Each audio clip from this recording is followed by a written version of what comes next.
जगत में सक्रिय हैं, लगभग 30 पूर्णकालिक नाटकों का सफल निर्देशन कर चुके हैं, जिनमें चरणदास चोर, हवालात, अंधेर नगरी, अंधा युग, बटोही, आषाढ़ का एक दिन, चक्षुदोष, बूढ़ी काकी आदि मुख्य हैं।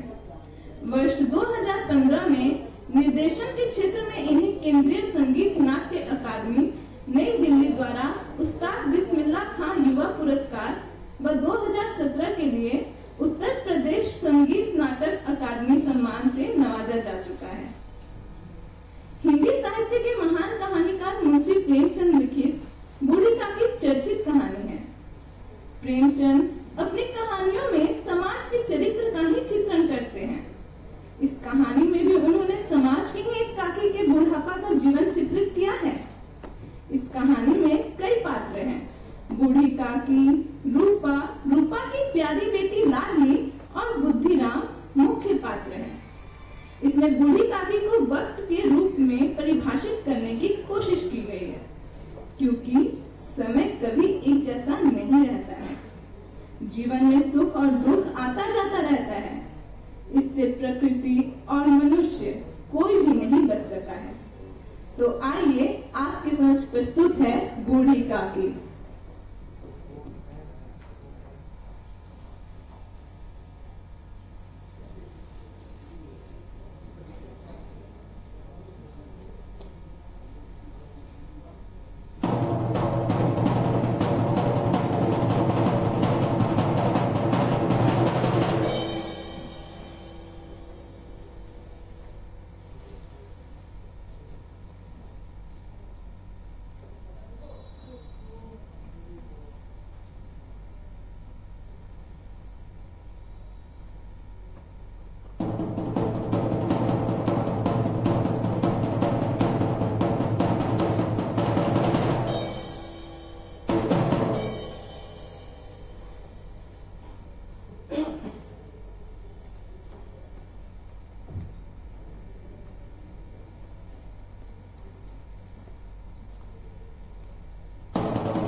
पुनर्आगमन हुआ करता है।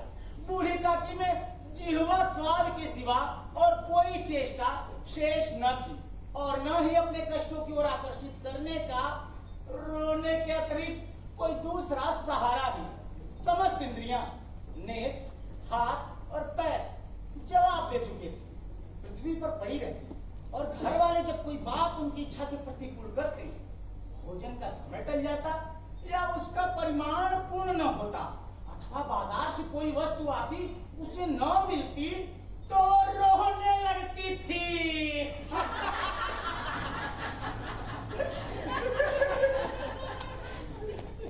उनका रोना सिसकना साधारण रोना न था, वो गला फाड़ फाड़ के रोती थी।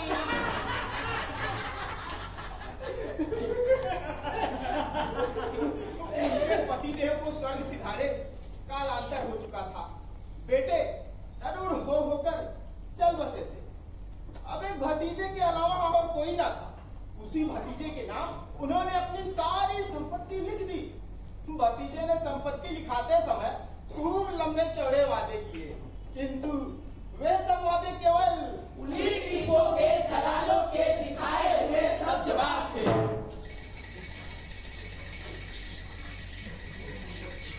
यद्यपि उस संपत्ति की वार्षिक आय 150-200 रुपए से कम न थी, तथापि बूढ़ी काकी को भरपेट भोजन भी बड़ी कठिनाई से मिलता था। अब इसमें उनके भतीजे पंडित राम का अपराध था अथवा उनकी अर्धांगिनी श्रीमती रूपा।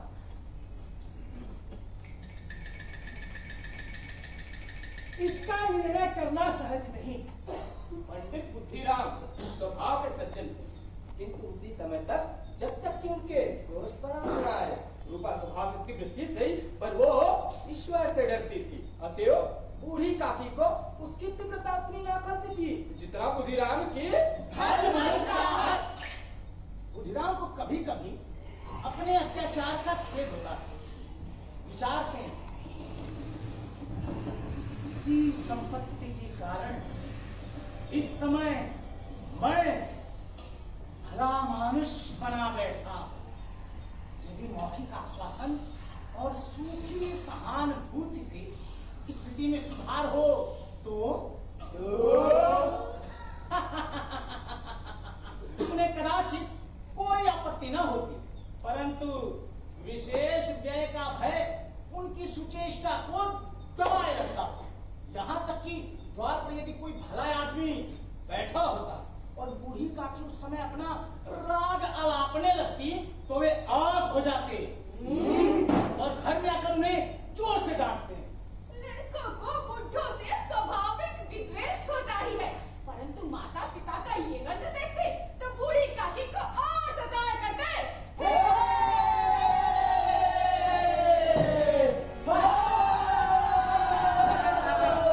कोई चुटकी काट के भागता।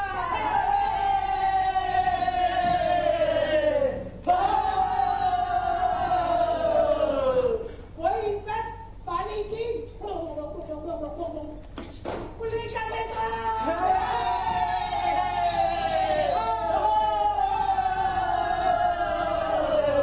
काकी चीख मार कर रोती।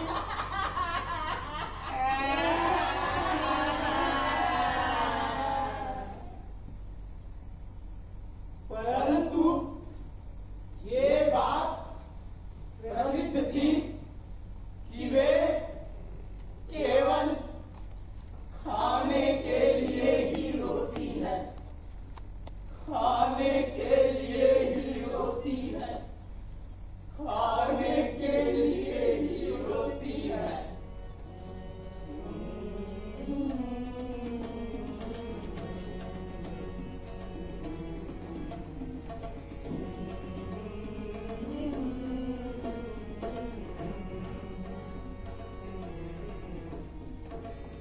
अतः उनके संताप और आर्तनाद पर कोई ध्यान नहीं देता था।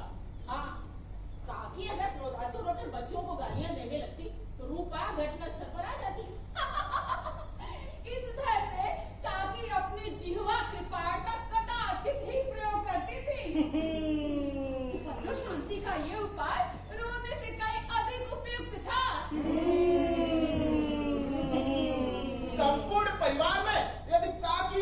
से अनुराग था तो बुधिराम की छोटी लड़की लाडली थी।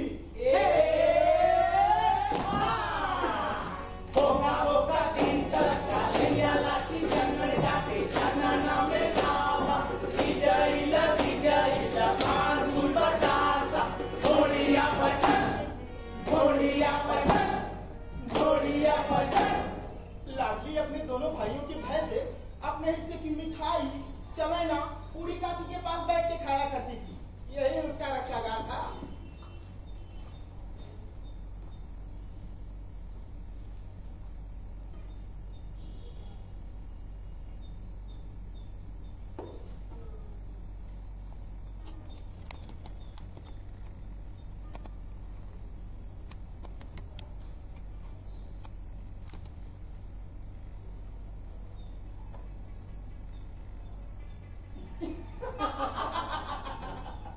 यद्यपि काकी की शरण उनकी लोलुपता के कारण उसे बहुत महंगी पड़ती थी, तथापि दोनों भाइयों के अन्याय से सुरक्षा कहीं सुलभ थी तो बस यही इसी स्वार्थानुकूलता ने उन दोनों में सहानुभूति का आरोपण कर दिया था।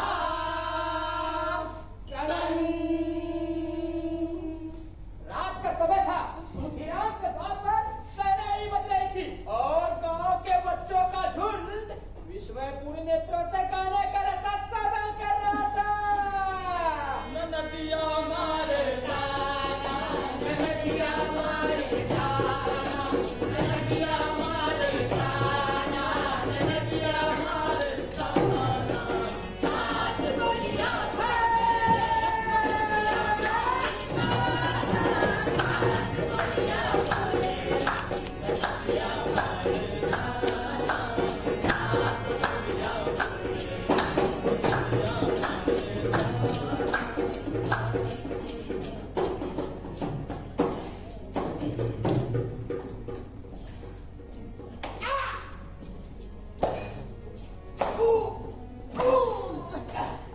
चारपाइयों पर मेहमान विश्राम करते हुए नाइयों से मुक्तियां लगवा रहे थे।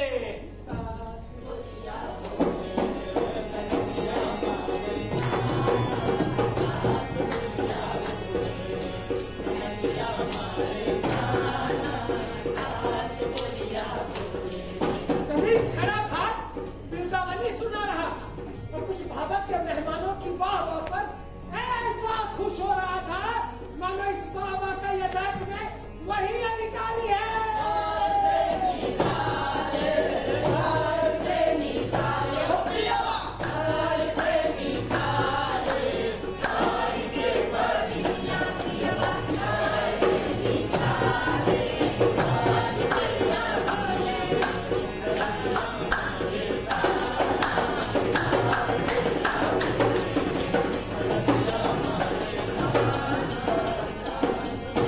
अंग्रेजी पढ़े हुए नौकर इन व्यवहारों से उदासीन थे।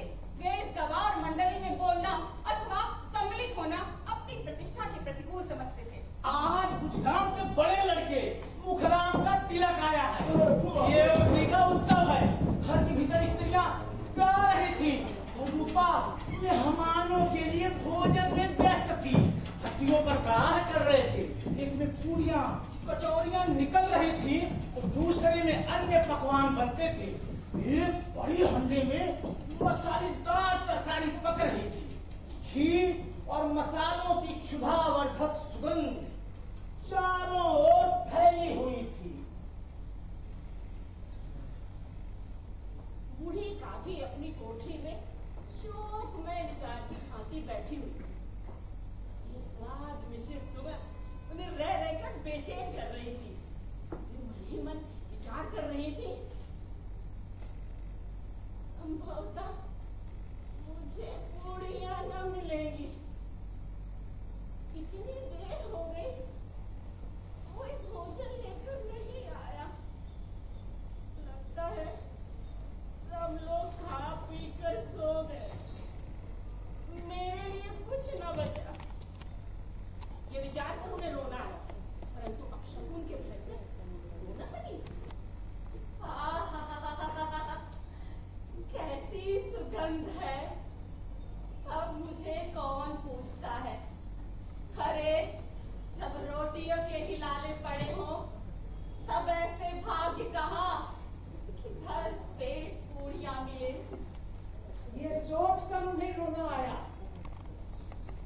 लहजे में भूख से उठने लगी, परंतु रूपा के भय से उन्होंने फिर मौन धारा।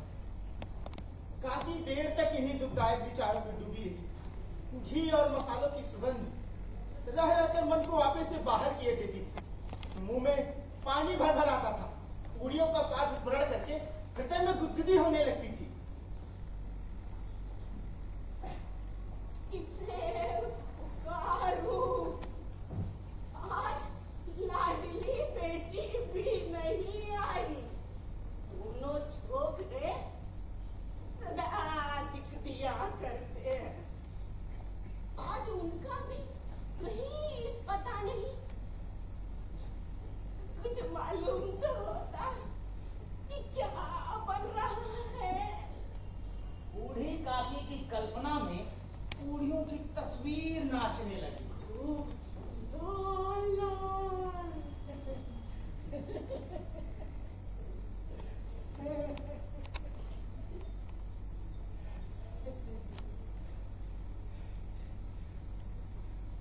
फूली फूली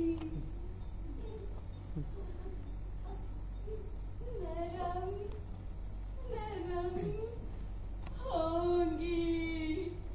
रूपा ने भली भांति भोजन किया होगा। कचौरियों में अजवाइन, इलायची की महका रही होगी। पूरी मिलती तो जरा हाथ में लेकर देखती। क्यों न चलकर कड़ाह के सामने ही बैठूं।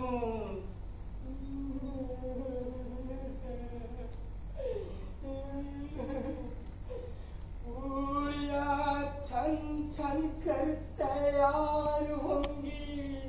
कड़ाह से गरम गरम निकाल कर थान में रखी जाती होंगी।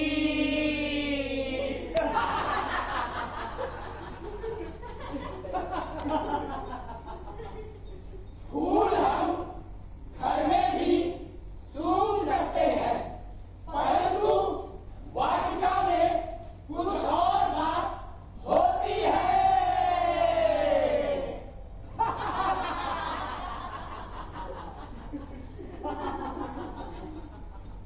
इस प्रकार का निर्णय कर बूढ़ी काकी ऊपरों बैठकर हाथों के बल सरकती हुई बड़ी कठिनाई से चौखट से उतरी और धीरे धीरे रेंगती हुई कड़ाह के पास जा बैठी।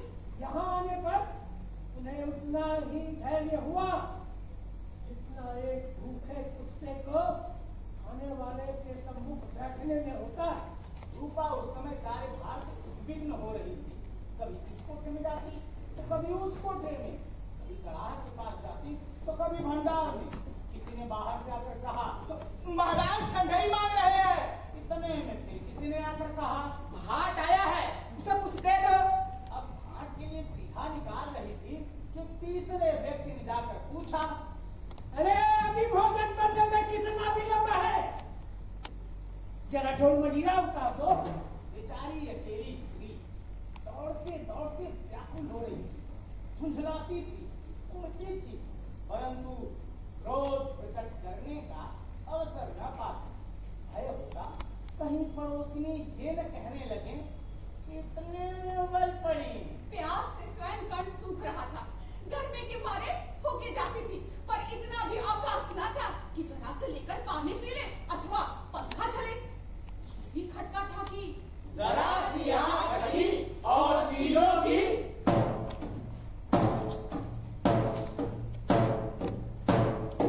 लूट मची।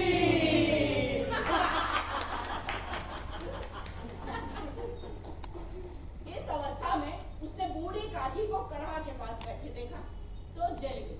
क्रोध रुक न सका। ये भी ध्यान नहीं रहा कि पड़ोसी ने बैठी हुई है। मन में क्या सोचेंगे? पुरुषों में लोग सुनेंगे तो क्या कहेंगे? जिस प्रकार एक मेढक केंचुए पर छपटता है, ठीक उसी प्रकार उसने बूढ़ी काकी के दोनों हाथ पकड़े और जोर से झटक कर बोली, "ओरे, ऐसे पेट में आग लगे, पेट है ये फाड़, कोठरी में बैठते हुए दम घुटता था। अरे अपने मेहमानों ने खाया नहीं, भगवान को भूख लगा नहीं, तब तक धैर्य ना हो सका, आकर छाती पे सवार हो गई। अरे चल जाए ऐसी जी, दिन भर खाती न होती तो न जाने किसकी हांडी में मुंह डालती। गाँव देखेगा तो कहेगा कि बुढ़िया खाने को नहीं पाती है, तभी तो इस तरह मुबाए फिरती है। डायन, अरे नमाचा छोड़े, अरे नाम बेचने पे लगी है, नाम कटवा के दम लेगी, इतना ठूसती है न जाने कहाँ भस्म हो जाता है। भला चाहती हो तो जाकर कोठरी में बैठो, जब घर के लोग आने लगेंगे तब तुम्हें भी खाना मिलेगा। अरे तुम कोई देवी नहीं हो, चाहे किसी के मुंह में पानी न जाए पर तुम्हारी पूजा पहले हो जाए। हाँ?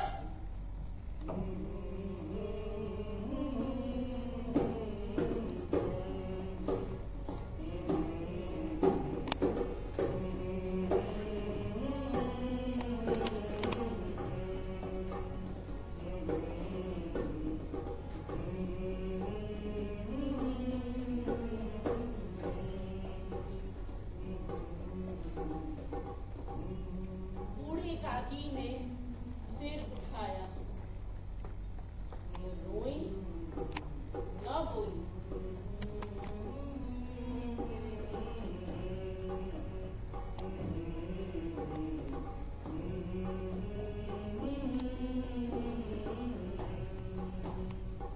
चुपचाप अपनी कोठरी की ओर चली गई।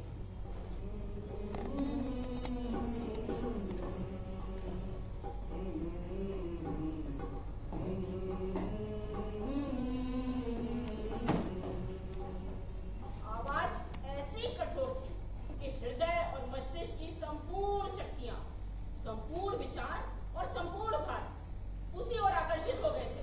नदी में जब बगाना था कोई बृहद खंड फटकर गिरता है तो आसपास का जल समूह चारों ओर से उसी स्थान को पूरा करने के लिए दौड़ता है।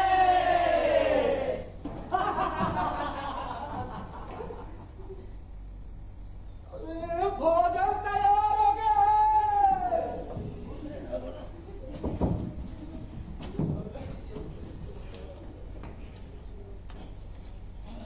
आंगन में पत्तलें पड़ गई।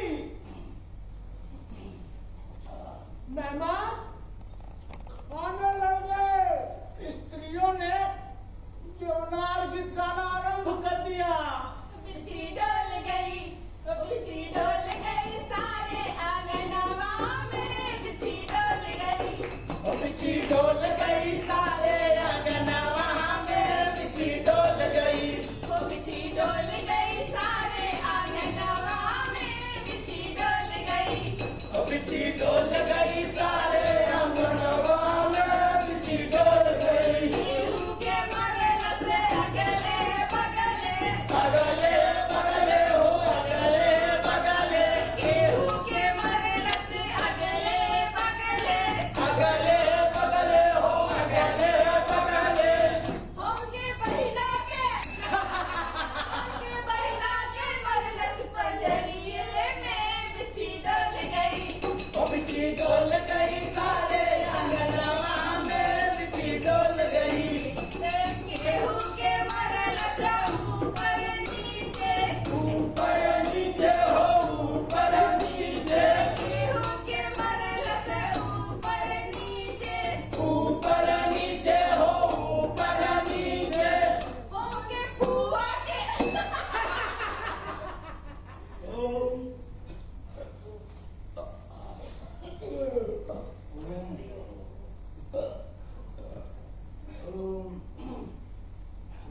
मेहमानों के नाई और सेवकगण की इसी मंडली के साथ किंतु कुछ दूर हटकर भोजन करने बैठे थे, परंतु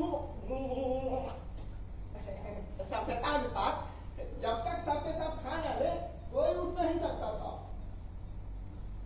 तो एक नौजवान जो कुछ पढ़े लिखे थे, सेवकों की दीर्घा हाथ पर झुंझला रहे थे, वे इस बंधन को व्यर्थ और बेकार की बात समझते थे।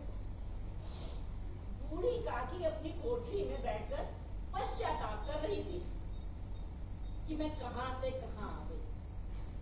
उन्हें रूपा पर क्रोध नहीं था, अपनी जल्दबाजी पर दुख था। सच ही तो है, जब तक मेहमान लोग खा न चुकेंगे, घर वाले कैसे खाएंगे? मुझसे इतनी देर भी धैर्य न हो सका। सबके सामने पानी उतर गया। अब जब तक कोई बुलाने नहीं आएगा, ना जाऊं। मन ही मन इस प्रकार का विचार कर वो बुलाने की प्रतीक्षा करने लगी, परंतु घी की रुचिकर सुवास उन्हें बड़ी धैर्य परीक्षक प्रतीत हो रही थी। उन्हें एक एक पल, एक एक युग के समान मालूम होता था। अब आंगन में पत्तलें पड़ गई होंगी, अब मेहमान आ गए होंगे, लोग हाथ पैर धो रहे हैं। नाई पानी दे रहा है। मालूम होता है लोग खाने बैठ गए, ज्योनार गाया जा रहा है। ये विचार कर वो मन को बहलाने के लिए लेट गई और धीरे धीरे एक गीत गुनगुनाने लगी। अंगना दुआर संगरी, अंगना दुआर संगरी, महल अटरिया, तोर बिन नीक नाही, लागे रे सवरिया, तोर बिन नीक नाही। अंगना दुआर सगरी, अंगना दुआर सगरी, महल अटरिया, तोहरा बिन नीक नाही, लागे रे सवरिया, तोहरा बिन नीक नाही, लागे रे सवरिया, तोहरा बिन नीक नाही। सोची कहवा तोहरा बिन गोरिया संवरिया, सोची कहवा तोहरा बिन गोरिया संवरिया, अरे कौन दिशा के धारी कौन डगरिया, अरे कौन दिशा के धारी कौन डगरिया, छूटल जाला जिंदगी के हो। उन्हें मालूम हुआ कि मुझे गाते देर हो गई। क्या इतनी देर तक लोग भोजन कर ही रहे होंगे? किसी की आवाज नहीं सुनाई देती। लगता है सब लोग खा पी कर चले गए। मुझे कोई बुलाने नहीं आया। रूपा चिढ़ गई है, क्या जाने न बुलाए। सोचती होगी कि आप वही आवेंगी, वो कोई मेहमान तो नहीं जो उन्हें बुलाओ। बूढ़ी काकी चलने को तैयार हुई। ये विश्वास कि 1 मिनट में पूरियां और मसालेदार तरकारियां उनके सामने होंगी, उनकी स्वादेंद्रियों को गुदगुदाने लगा। उन्होंने मन में तरह तरह के मंसूबे बांधे। पहले तरकारी से पूरियां खाऊंगी, फिर दही और शक्कर से कचौड़ियां रायते के साथ मजेदार मालूम होंगी। अरे चाहे कोई बुरा माने चाहे भला, मैं तो मांग मांग कर खाऊंगी। अरे लोग यही ना कहेंगे, इन्हें विचार नहीं, कहा करें। इतने दिनों के बाद पूरियां मिल रही है तो मैं मुंह उठा करके खड़ी उठ जाऊंगी। वो उकड़ू बैठकर सरकती हुई आंगन में आई, परंतु हाय दुर्भाग्य, अभिलाषा ने अपने पुराने स्वभाव के अनुसार समय की मिथ्या कल्पना की थी।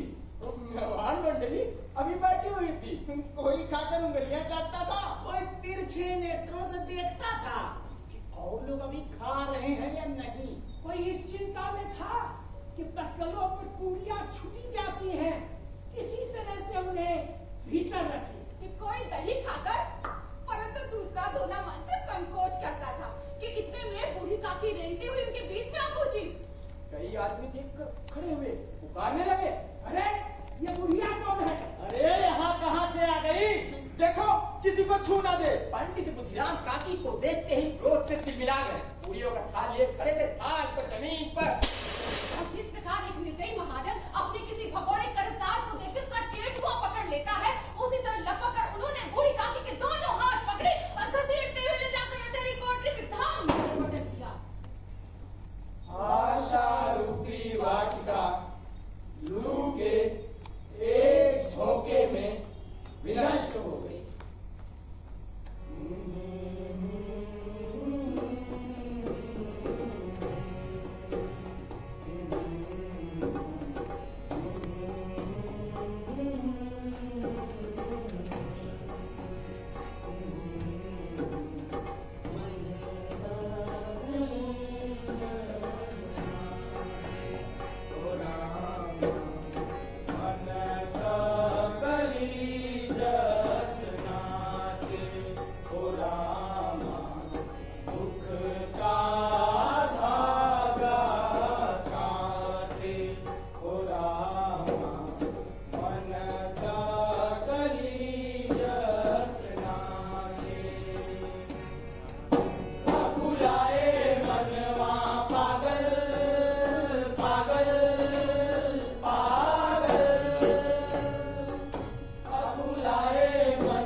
और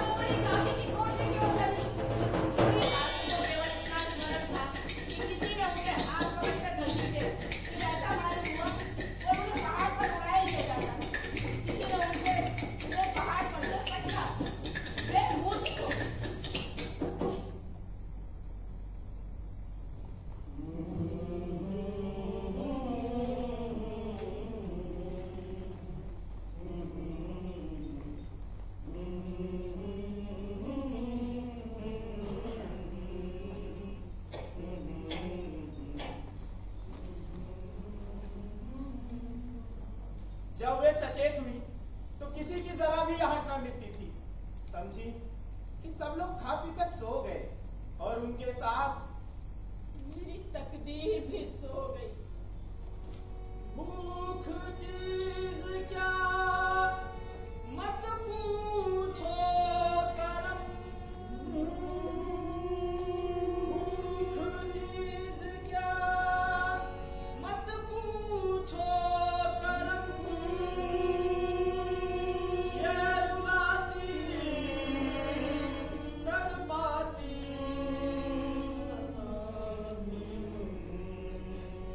ये रुलाती तड़पाती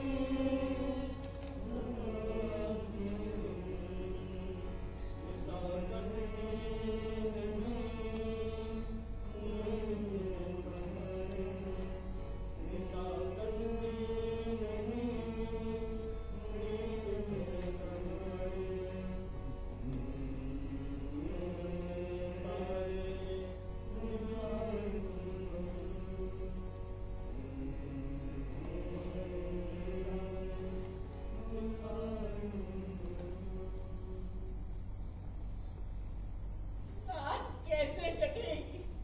रात क्या खाऊं? पेट में अग्नि धड़क रही है। किसी ने मेरी सुनी डाली। इन लोगों को इतनी भी दया नहीं आती कि बुढ़िया न जाने कब मर जाए, उसका जी क्यों दुखावे। मैं पेट की रोटियां ही खाती हूँ या और कुछ, उस पर यह हाल। मैं अंधी, अपाहिज ठहरी, न कुछ सुनूं न बूझूं। अरे अगर आंगन में चली गई थी तो क्या बुद्धिराम से इतना कहते ना बनता था? काकी फिर आना, अभी लोग खा रहे हैं। मुझे घसीटा पटका, उन्हीं बूढ़ियों के लिए रूपा ने सबके सामने गालियां दी। उन्हीं बूढ़ियों के लिए मेरी इतनी दुर्गति करने पर भी उनका पत्थर का कलेजा ना पसीजा। सबको खिलाया, मेरी बात तक तो पूछी।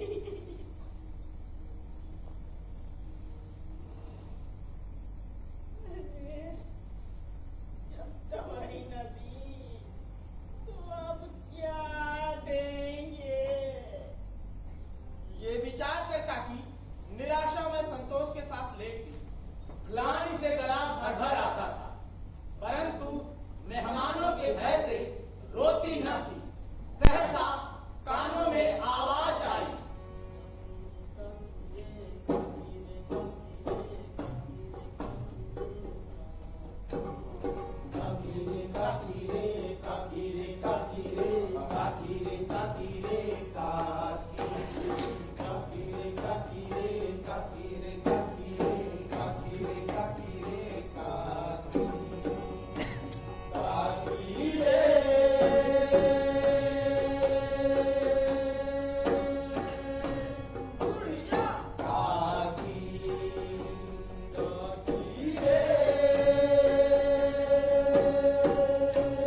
गुड़िया कैसे पाऊं? संतोष से जब टूट जाता है तब इच्छा का भाव अपरिमित हो जाता है। मत वालों को मद का स्मरण करना उन्हें मदान्ध बनाता है। काकी का अधीर मन इच्छाओं के प्रबल प्रवाह में बह गया। उचित और अनुचित का विचार जाता रहा। वे कुछ देर तक उस इच्छा को रोकती रही। सहसा लाठी से बोली, मेरा हाथ पकड़कर वहां लेकर चलो जहां मेहमानों ने बैठ के भोजन किया। लाडली उनका अभिप्राय समझ न सकी। उसने काकी के हाथ पकड़े और ले जाकर जूठी पत्तलों के पास बिछा दिया। दीन शुभातुर हठ ज्ञान बुढ़िया पत्तलों से पुड़ियों के टुकड़े चुन चुन कर भक्षण करने लगे। ओह, दही कितना स्वादिष्ट था। कचौरियां कितनी सलोनी। खस्ता इतने सुकोमल। काकी बुद्धिहीन होते हुए इतना जानती थी कि मैं वो काम कर रही हूँ जो मुझे कदापि नहीं करना चाहिए। मैं दूसरों की झूठी पत्तलें चाट रही हूँ।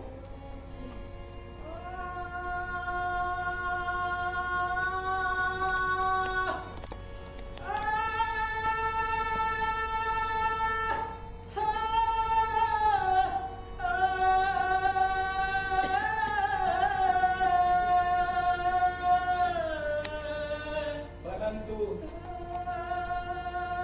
बुढ़ापा तृष्णा रोग था अंतिम समय, जब संपूर्ण इच्छाएं एक ही केंद्र पर आ लगती। बूढ़ी काकी में वो केंद्र उनकी स्वादेंद्र थी। ठीक उसी समय रूपा की आंख खुली। उसे मालूम हुआ कि लाठी मेरे पास नहीं है। वह चौंकी, चटाई के आसपास ताकने लगी, कहीं नीचे तो नहीं गिर पड़ी। उसे वहां ना पाकर वो उठी तो क्या देखती है, लाडली चुपचाप जूठे पत्तलों के पास खड़ी है और बूढ़ी काकी पूड़ियों के टुकड़े उठा उठा कर उन्हें खा रही है। ये देखकर रूपा का हृदय सन्न हो गया। किसी गाय की गर्दन पर छुरी चलते देखकर जो अवस्था उसकी होती वही उस समय हुई। एक ब्राह्मणी दूसरे की झूठी पत्तलें टटोले, इससे अधिक शोकमय दृश्य असंभव था। पूड़ियों के कुछ ग्रासों के लिए उसकी चचेरी सास ऐसा निष्कृष्ट कर्म कर रही है। ये वो दृश्य था जिसे देखकर देखने वालों के हृदय कांप उठते। ऐसा प्रतीत होता मानो जमीन रुक गई और आसमान चक्कर खा रहा। संसार पर कोई विपत्ति आने वाली है। रूपा को क्रोध न आया, करुणा और भय से उसकी आंखें भर आई।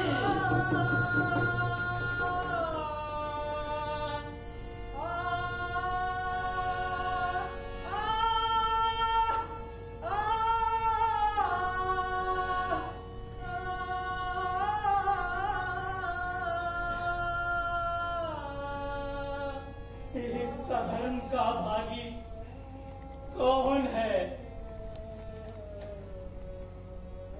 उसने सच्चे हृदय से गगन मंडल की ओर हाथ उठाकर कहा,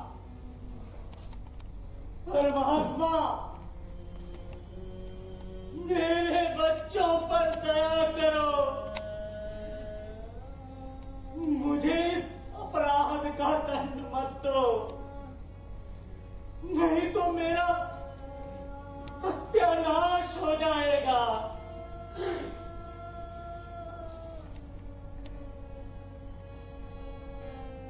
रूपा को अपनी स्वार्थपरता और अन्याय इस प्रकार प्रत्यक्ष रूप में कभी न दिख पड़े।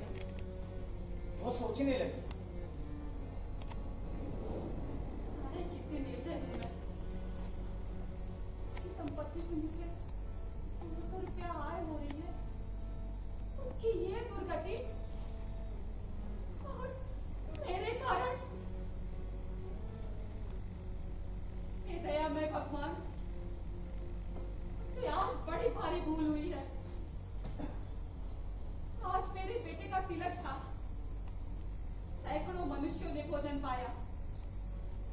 मैं उनके इशारों की दासी बनी रही, अपने नाम के लिए सैकड़ों रुपए व्यय कर दिए, परंतु जिसकी बदौलत हजारों रुपए खाए, उसे उस समय भी भर पेट भोजन न दे सकी, केवल इसी कारण कि वो वृद्धा असहाय है।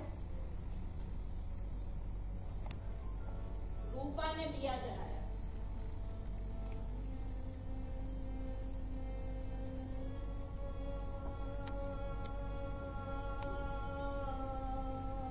आधी रात जा और चुकी, अपने भंडार का द्वार खोला। आकाश में तारों के थाल सजे हुए और उन पर बैठे देवगण स्वर्गीय पदार्थ। किसका बजा? किसका बजा? दादा, आपका बजा।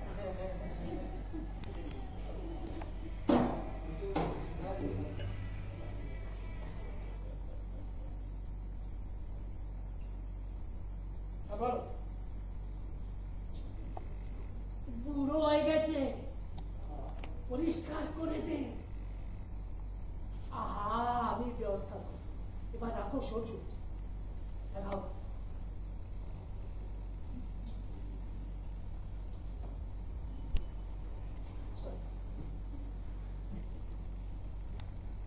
हम लोग कहाँ थे? আদি এক যা চুকি।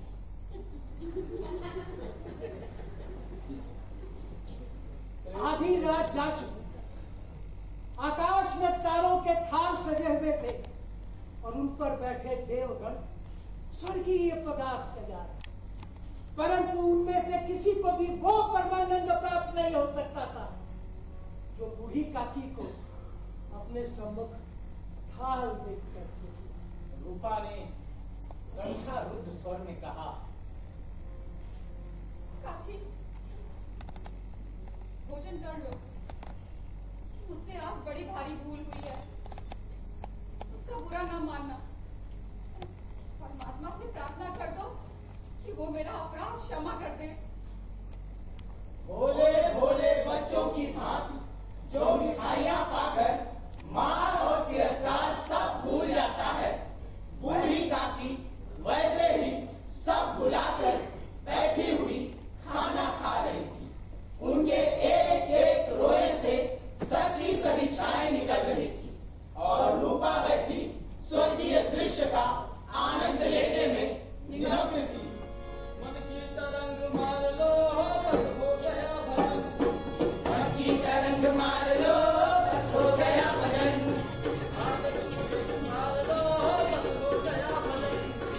आदत बुरी सुधार लो, बस हो गया भजन। आए हो तुम कहाँ से, जाओगे तुम कहाँ? आए हो तुम कहाँ से, जाओगे तुम कहाँ? जितना सा बस विचार लो, बस हो गया भजन।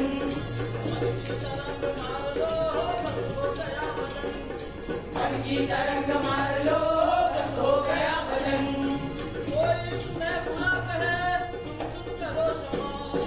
कोई तुम्हें बुरा कहे, तुम सुन करो क्षमा। कोई तुम्हें बुरा कहे, तुम सुन करो क्षमा। वाणी का स्वर संभाल लो, बस हो गया भजन।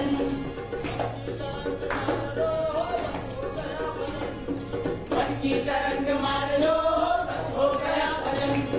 देखी सबई के साथ में बन जाए तो करो, देखी सबई के साथ में बन जाए तो करो।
मन की तरंग मार लो बस हो गया भजन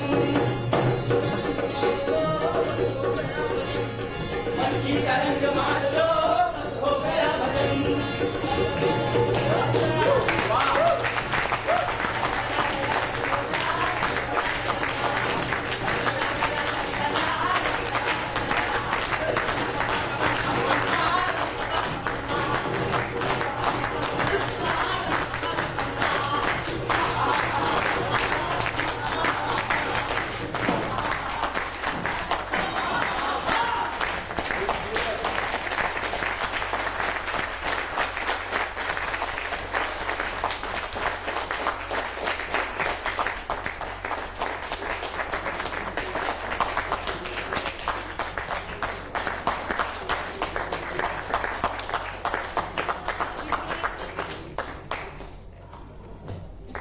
इस नाटक के निर्देशक अभिषेक पंडित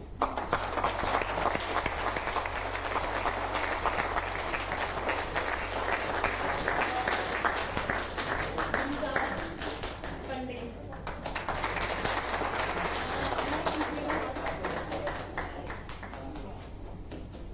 मैं आमंत्रित करना चाहूंगी जितेंद्र सिंह भाई और दिनेश वेदना भाई।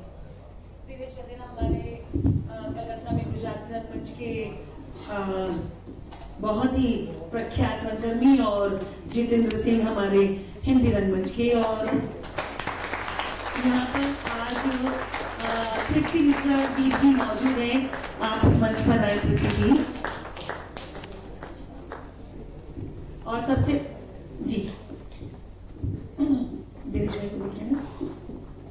दिनेश भाई आप अभिषेक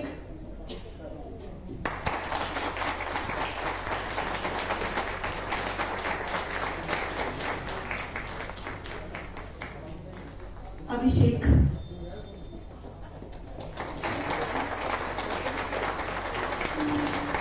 कृति दी आप ममता को पूरी टीम की तरफ से लिटिल प्लेसमेंट का एक प्रस्तुति पूरी टीम के लिए।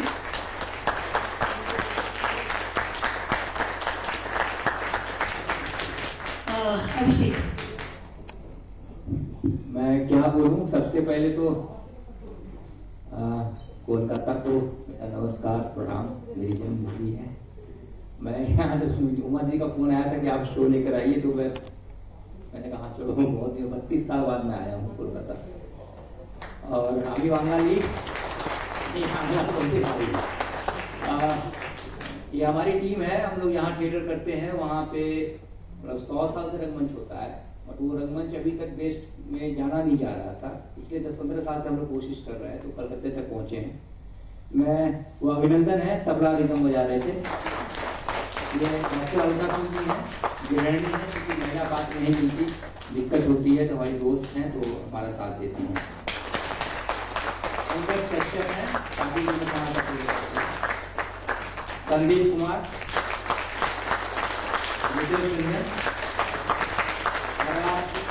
दिव्यदृष्टि संजय, ममता पंडित।